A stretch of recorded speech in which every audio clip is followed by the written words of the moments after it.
नमस्कार दोस्तों, मैं वैभव अंशराज आपका स्वागत करता हूं तक्षशिला ट्यूटोरियल के ऑनलाइन चैनल पे। दोस्तों आज हम लोग बात करेंगे क्लास 12 के फिजिक्स के चैप्टर नंबर 14 के बारे में, जिसका नाम है अर्धचालक इलेक्ट्रॉनिकी पदार्थ, युक्तियां और सरल परिपथ। इसमें दोस्तों हम लोग 5 लेक्चर्स कंप्लीट कर चुके हैं। आज हम लोग बात करेंगे अपने 6 लेक्चर के बारे में, मतलब लेक्चर 14.6 के बारे में। दोस्तों आज के लेक्चर का हमारा पहला टॉपिक है वीआई वक्र अथवा पीएन संधि डायोड का अभिलाक्षणिक वक्र। ठीक है, देखिए ये इंपॉर्टेंट है। ठीक है, आपको 2 मार्क्स में आ सकता है कि वीआई वक्र का अभिलाक्षणिक मतलब वीआई वक्र बताइए कि वीआई वक्र क्या होता है, या फिर वीआई वक्र को ही हम लोग क्या बोलते हैं, पीएन संधि डायोड का अभिलाक्षणिक वक्र। ठीक है, तो सबसे पहले ये जानेंगे कि वीआई वक्र होता क्या है। ये दोनों एक ही चीज है जो मैंने लिखा हुआ है। ठीक है, अथवा करके लिखा है, दोनों एक ही चीज है। ठीक है, नाम अलग अलग है केवल।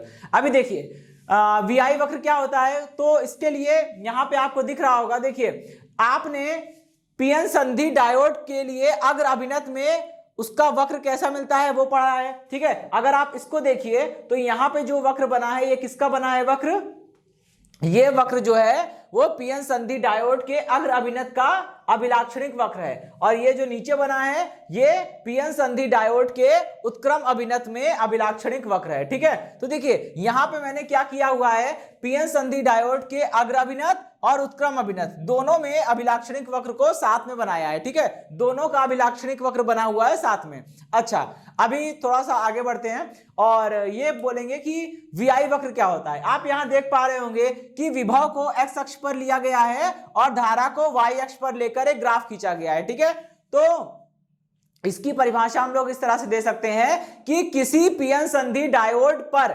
आरोपित विभव को एक्स अक्ष एवं प्राप्त धारा को वाई अक्ष पर रखकर खींचे गए ग्राफ को या खींचे गए वक्र को क्या बोलते हैं, वीआई वक्र बोलते हैं। ठीक है, किसी पीएन संधि डायोड के अग्र अभिनत एवं उत्क्रम अभिनत में आरोपित विभव को एक्स अक्ष एवं प्राप्त धारा को वाई अक्ष पर रखकर खींचे गए ग्राफ को क्या बोलते हैं, वीआई वक्र बोलते हैं। ठीक है, या फिर हम लोग ऐसे भी बोल सकते हैं, यदि किसी पीएन संधि डायोड के अग्र अभिनत एवं उत्क्रम अभिनत में आरोपित विभव को एक्स अक्ष एवं प्राप्त धारा को वाई अक्ष पर रखकर एक वक्र खींचा जाए, तब इस प्रकार प्राप्त वक्र को हम लोग क्या बोलते हैं, तब इस प्रकार प्राप्त वक्र को हम लोग पीएन संधि का अभिलाक्षणिक वक्र या फिर वीआई वक्र कहते हैं। ठीक है, चलिए अभी आप इसमें देख पा रहे होंगे, यहां पे अग्र अभिनत के लिए आप जब धारा लगाएंगे तो अग्र अभिनत में क्या होता है, धारा जो होती है वो अल्पसंख्यक आवेश वाहकों के कारण नहीं बल्कि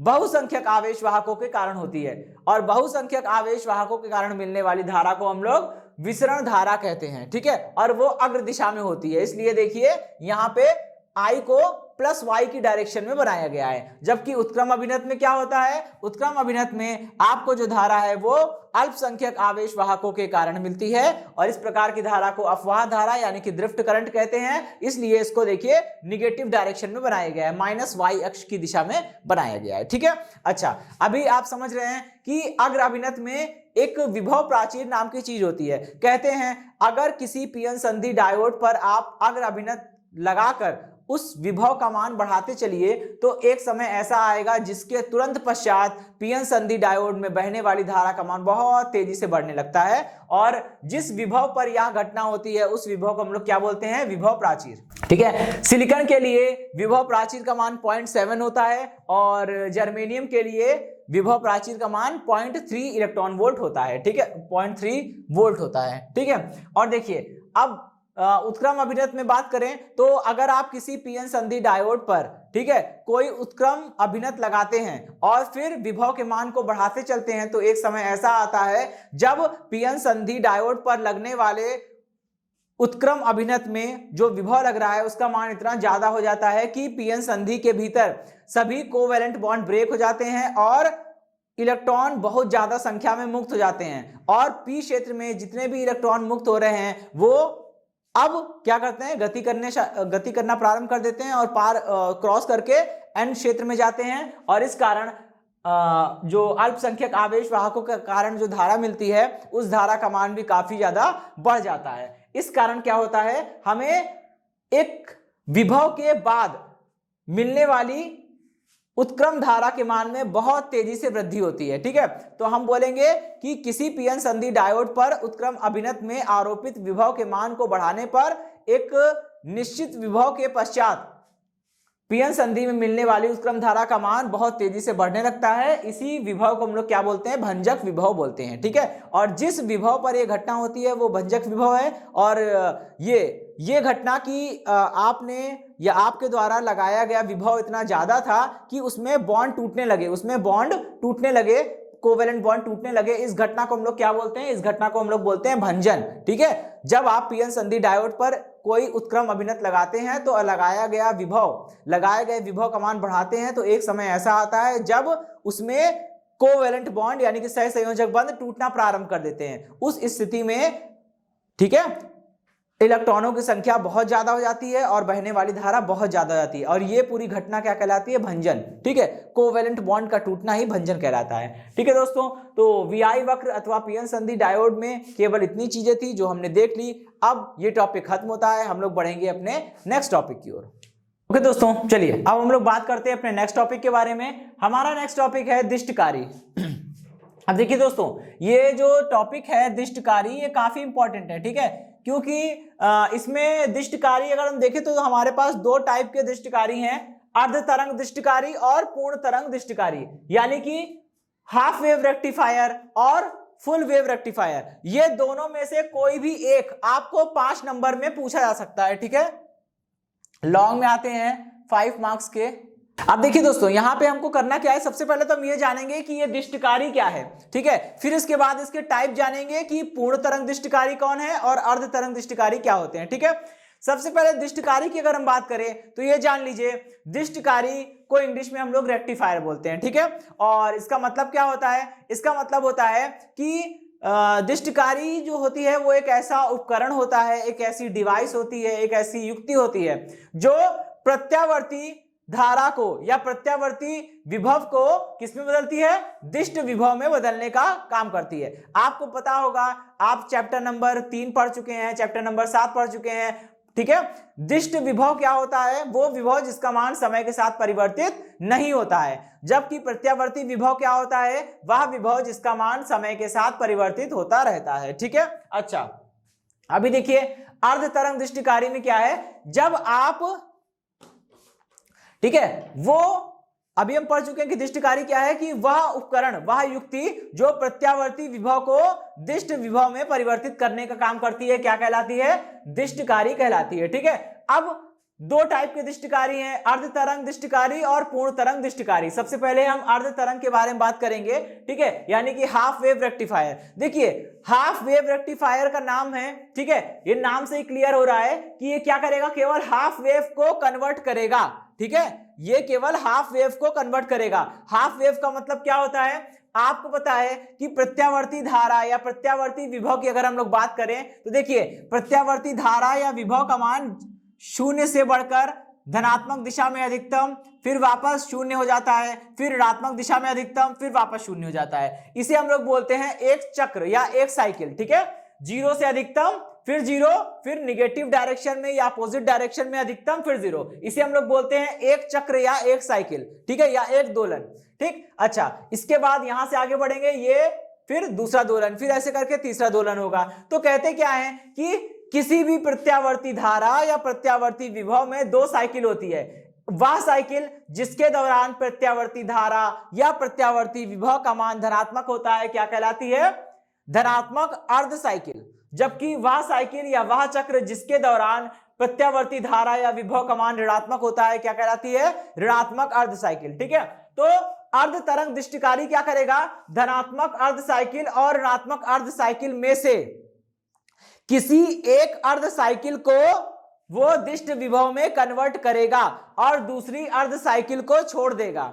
ठीक है, मैंने क्या बोला कि अर्ध तरंग दिष्टकारी क्या करेगा, प्रत्यावर्ती धारा की धनात्मक अर्ध साइकिल या ऋणात्मक अर्ध साइकिल में से किसी एक साइकिल को दिष्ट विभव में कन्वर्ट करेगा और दूसरी साइकिल को छोड़ देगा, यही होता है अर्ध तरंग दिष्टकारी। देखिए अर्ध तरंग दिष्टकारी बना कैसे होता है, यहां आप देख रहे हैं ये ट्रांसफार्मर की प्राथमिक कुंडली है और ये ट्रांसफार्मर की द्वितीय कुंडली है। आपने ट्रांसफार्मर की प्राथमिक कुंडली में एक प्रत्यावर्ती विभव स्रोत को लगा दिया है। यहां पे जो इस तरह का चिन्ह बनता है या बना होता है, इसका मतलब क्या होता है, प्रत्यावर्ती विभव स्रोत। ठीक है, चैप्टर नंबर 7 में आप लोगों ने पढ़ा होगा प्रत्यावर्ती विभव स्रोत। देखिए ट्रांसफार्मर की प्राथमिक कुंडली में आपने प्रत्यावर्ती विभव स्रोत को लगाया हुआ है। जब प्रत्यावर्ती विभव स्रोत का मान घटेगा या बढ़ेगा तो इसके कारण प्राथमिक कुंडली में धारा का मान भी घटेगा या बढ़ेगा। ठीक है, जिस कारण प्राथमिक कुंडली से उत्पन्न होने वाला फ्लक्स भी परिवर्तित होगा और प्राथमिक कुंडली से उत्पन्न होने वाला फ्लक्स ही तो द्वितीय कुंडली में जा रहा है। जब प्राथमिक कुंडली में विभव के मान में परिवर्तन होगा तो प्राथमिक कुंडली में धारा परिवर्तित होगी। जब प्राथमिक कुंडली में धारा परिवर्तित होगी तो प्राथमिक कुंडली के द्वारा उत्पन्न होने वाला चुंबकीय फ्लक्स भी परिवर्तित होगा और यही फ्लक्स तो दूसरी कुंडली से गुजर रहा है। तो जब पहली कुंडली के द्वारा उत्पन्न फ्लक्स परिवर्तित होगा तो दूसरी कुंडली से गुजरने वाला फ्लक्स भी परिवर्तित होगा। अब जब दूसरी कुंडली से गुजरने वाला फ्लक्स परिवर्तित हो रहा है तो दूसरी कुंडली के सिरों के मध्य S1 S2 के मध्य एक विद्युत वाहक बल उत्पन्न हो जाएगा फैराडे के नियमानुसार। अब देखिए हमने मान लिया कि किसी क्षण ये वाला सिरा S1 जो है वो पॉजिटिव पर है और दूसरा जो है वो निगेटिव पर है। मतलब S1 जो है वो उच्च विभव पर है और दूसरा वाला निम्न विभव पर है।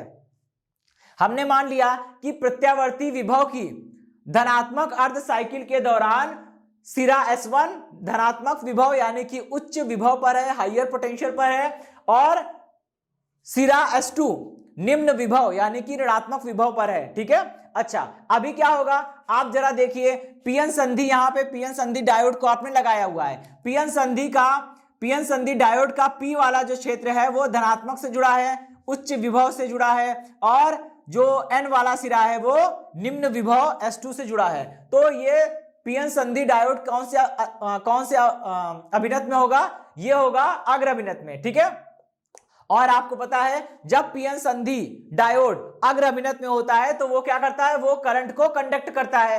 तो इस केस में जब ये पीएन संधि डायोड अग्र अभिनत में होगा तो ये धारा को पास होने देगा, तो धारा पास हो जाएगी। जब पीएन संधि से धारा होकर पास होगी, जब धारा पीएन संधि से होकर गुजरेगी तो वही धारा इस लोड प्रतिरोध में जाएगी और जब लोड प्रतिरोध में धारा प्रवाहित होगी तो आपने पढ़ रखा है जब किसी प्रतिरोध R में से I धारा प्रवाहित होती है तो प्रतिरोध के सिरों के मध्य एक विभव पतन उत्पन्न हो जाता है। इस विभव पतन को हम लोग क्या बोलते हैं, इसी विभवांतर को हम लोग क्या बोलते हैं, विभव पतन बोलते हैं। ठीक है, जब किसी प्रतिरोध में से धारा प्रवाहित होती है तब उस प्रतिरोध के किनारों पर एक विभवांतर उत्पन्न हो जाता है जिसे हम लोग विभव पतन बोलते हैं। इस विभव पतन का मान प्रतिरोध में बहने वाली धारा और प्रतिरोध के मान के गुणनफल के बराबर होता है। ठीक है, वैसे ही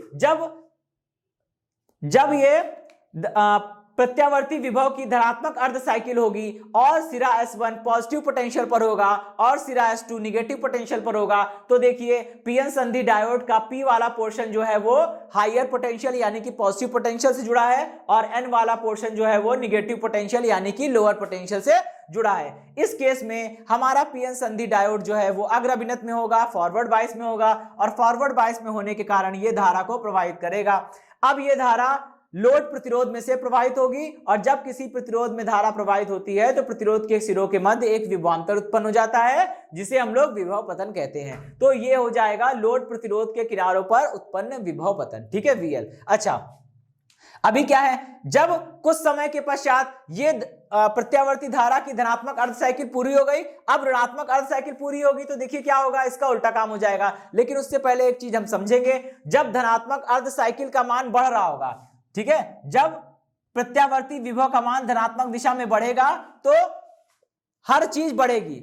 पहली कुंडली से गुजरने वाला फ्लक्स बढ़ेगा और वही फ्लक्स दूसरी कुंडली से पास हो रहा है तो दूसरी कुंडली से गुजरने वाला फ्लक्स भी बढ़ेगा, जिस कारण परिपथ में धारा का मान बढ़ेगा, ठीक है, और परिपथ में धारा का मान बढ़ेगा तो ये बढ़ती हुई धारा जब लोड प्रतिरोध से पास होगी तो इसके किनारों पर उत्पन्न होने वाले विभवांतर यानी कि विभव पतन का मान भी बढ़ता जाएगा। तो इसीलिए जरा चित्र 2 को ध्यान से देखिए, जैसे जैसे आरोपित विभव का मान बढ़ता जा रहा है यहाँ निर्गत विभव का मान भी बढ़ता जा रहा है। जब आरोपित विभव अपने मैक्सिमम वैल्यू पर है तो देखिए ये निर्गत विभव जो आउटपुट पोटेंशियल है वो भी क्या है, आउटपुट वोल्टेज जो है वो भी क्या है, मैक्सिमम है। जब आपका इनपुट वोल्टेज घटने लगता है तो आपका आउटपुट वोल्टेज भी देखिए घटने लगता है, ठीक है। इस प्रकार एक साइकिल पूरी हो गई। जब ये साइकिल पलटेगी मतलब धनात्मक साइकिल के बाद अब आएगी ऋणात्मक अर्ध साइकिल। जब ऋणात्मक अर्ध साइकिल आएगी तो सिरा S1 जो है वो निगेटिव हो जाएगा, सिरा S2 जो है वो पॉजिटिव हो जाएगा। अब जरा ध्यान से देखिए पीएन संधि का, ठीक है, पीएन संधि का जो पी वाला हिस्सा है वो लोअर पोटेंशियल यानी कि ऋणात्मक विभव से जुड़ा हुआ है और जो एन वाला हिस्सा है वो धनात्मक सिरे से यानी S2 से जुड़ा हुआ है। इस केस में हमारा पीएन संधि डायोड जो है वो क्या होगा, वो उत्क्रम अभिनत में कहलाएगा। उत्क्रम अभिनत का मतलब होता है कि पी वाला पोर्शन जो है वो लोअर पोटेंशियल से जुड़ा हो और एन वाला सिरा जो है वो हायर पोटेंशियल से जुड़ा हो। इस केस में पीएन संधि डायोड जो है वो धारा को प्रवाहित नहीं होने देगा। क्योंकि ऐसा इसलिए होता है क्योंकि जब हम किसी पीएन संधि डायोड को अग्र अभिनत में रखते हैं तो उस डायोड का प्रतिरोध बहुत कम होता है और जब डायोड का प्रतिरोध बहुत कम होगा तो उस डायोड में से धारा प्रवाहित हो जाएगी। लेकिन जब किसी पीएन संधि डायोड को आप उत्क्रम अभिनत में रखते हैं तो क्या होता है, उस प्रतिरोध, उस डायोड का जो प्रतिरोध होता है वो बहुत ज्यादा हो जाता है, जिस कारण उस डायोड में से धारा का प्रवाह मुश्किल हो जाता है, ठीक है। यहां पे आप देख सकते हैं जब ये अपोजिट हो गया, ये उत्क्रम अभिनत में हो गया तो इसका प्रतिरोध बहुत ज्यादा हो जाएगा और इस डायोड में से धारा प्रवाह मुश्किल हो जाएगा, जिस कारण हम कह सकते हैं कि अभी इस केस में जब ये डायोड हमारा उत्क्रम अभिनत में आ गया है तो परिपथ में कोई भी धारा प्रवाहित नहीं होगी क्योंकि ये डायोड का प्रतिरोध बहुत ज्यादा हो जाएगा, अनंत प्रतिरोध हो जाएगा और अनंत प्रतिरोध होने के कारण इस परिपथ में कोई भी धारा नहीं मिलने वाली, ठीक है। चलिए तो क्या होगा, देखिए जब धनात्मक अर्ध साइकिल थी तो आपको यहाँ पे आउटपुट में पोटेंशियल यानी कि वोल्टेज मिला, लेकिन जब आप ऋणात्मक अर्ध साइकिल की बात करेंगे तो ऋणात्मक अर्ध साइकिल में परिपथ में कोई धारा प्रवाहित नहीं हो रही है और जब लोड प्रतिरोध में कोई धारा प्रवाहित ही नहीं होगी तो यहां से विभव पतन भी आपको कैसे मिल सकता है, वो भी नहीं मिलेगा,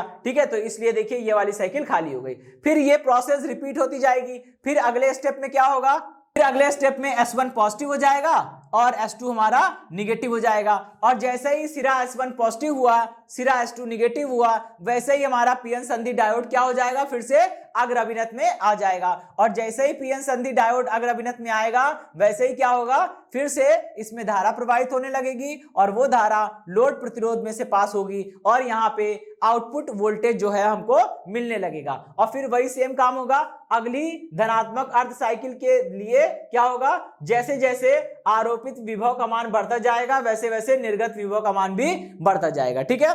तो ये तो हो गया दोस्तों अर्ध तरंग दृष्टिकारी की पूरी वर्किंग, ठीक है। चलिए अब हम लोग आगे बढ़ते हैं, बात करते हैं पूर्ण तरंग दृष्टिकारी की। दोस्तों देखिए अब हमारा जो नेक्स्ट टॉपिक है वो है पूर्ण तरंग दृष्टिकारी। तो पूर्ण तरंग दृष्टिकारी क्या करेगा, अर्ध तरंग दृष्टिकारी का जस्ट अपोजिट काम, ठीक है।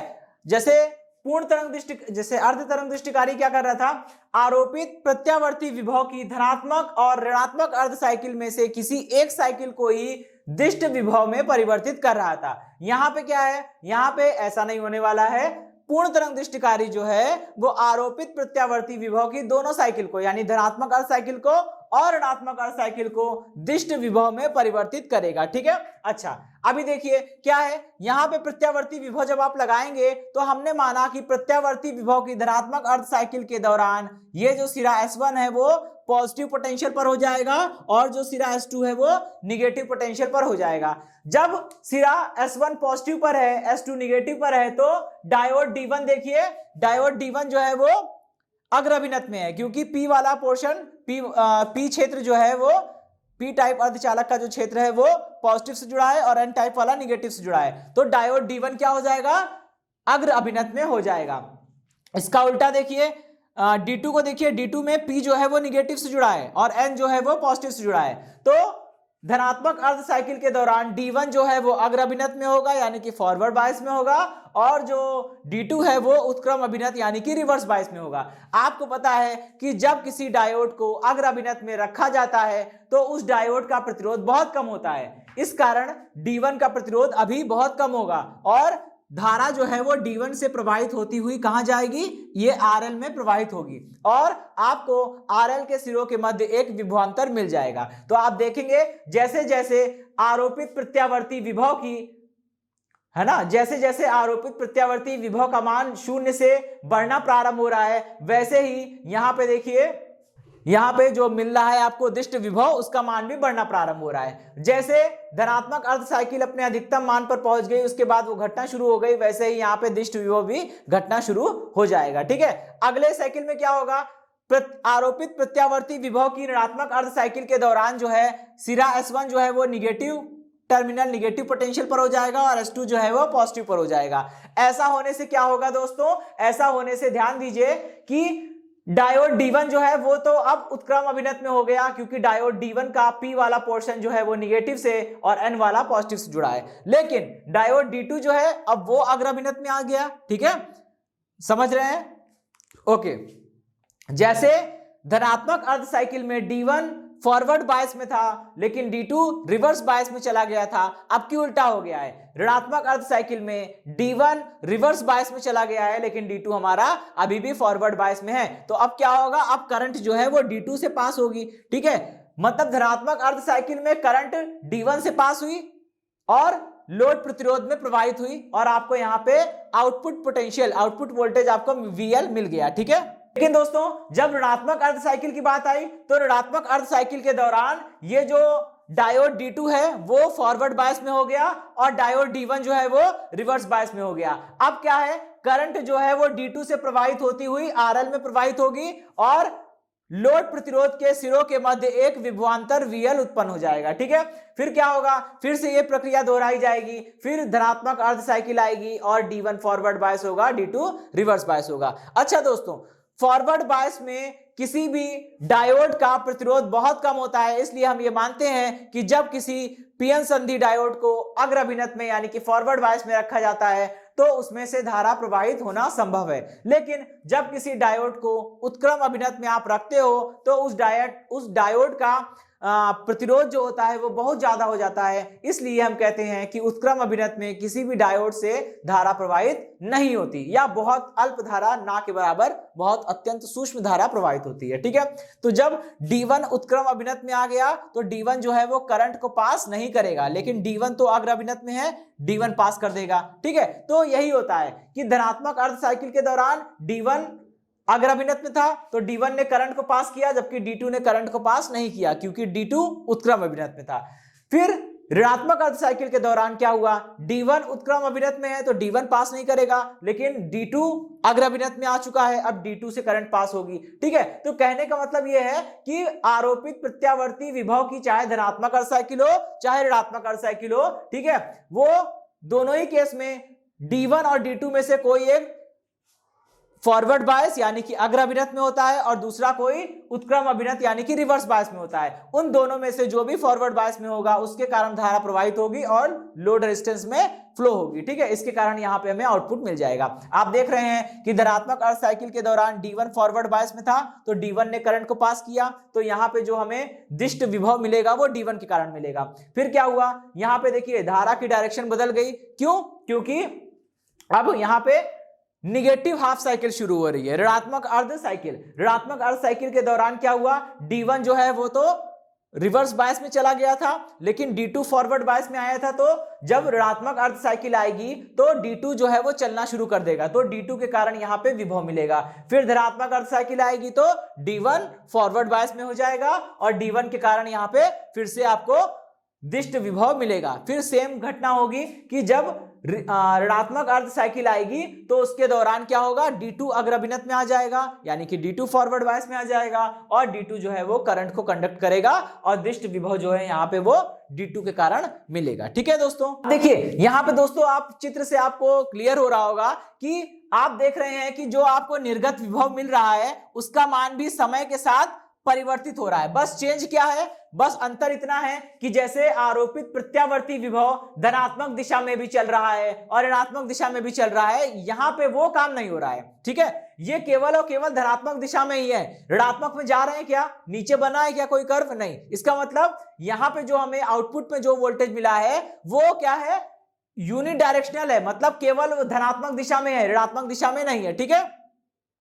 तो चित्र 2 से यह स्पष्ट है कि निर्गत विभव, प्राप्त निर्गत विभव कैसा होता है, एक दिशिक होता है। एक दिशिक मतलब यूनि डायरेक्शनल होता है, इसमें केवल पॉजिटिव डायरेक्शन होगी, निगेटिव साइड में ये कोई भी कर्व नहीं चल रहा है। ठीक है, और देखिए इसका मान समय के साथ बदल रहा है, मतलब ये फ्लक्चुएटिंग है, स्पंदमान है। ठीक है, तो चित्र 2 से यह स्पष्ट होता है कि पूर्ण तरंग दृष्टिकारी एवं अर्ध तरंग दृष्टिकारी में प्राप्त निर्गत विभव समय के साथ परिवर्तित होता रहता है, अर्थात प्राप्त विभव कैसा होता है, स्पंदमान होता है एवं एक दिशिक होता है, यूनिडायरेक्शनल होता है और फ्लक्चुएटिंग होता है। ठीक है, ओके दोस्तों, इसी के साथ ये टॉपिक समाप्त होता है, ये सेशन एंड होता है। इस सेशन से जुड़े नोट्स प्राप्त करने के लिए डिस्क्रिप्शन में दिए गए लिंक पर जाके क्लिक कीजिए। ओके दोस्तों, आज के सेशन में इतना ही, मिलता हूं नेक्स्ट सेशन में, धन्यवाद।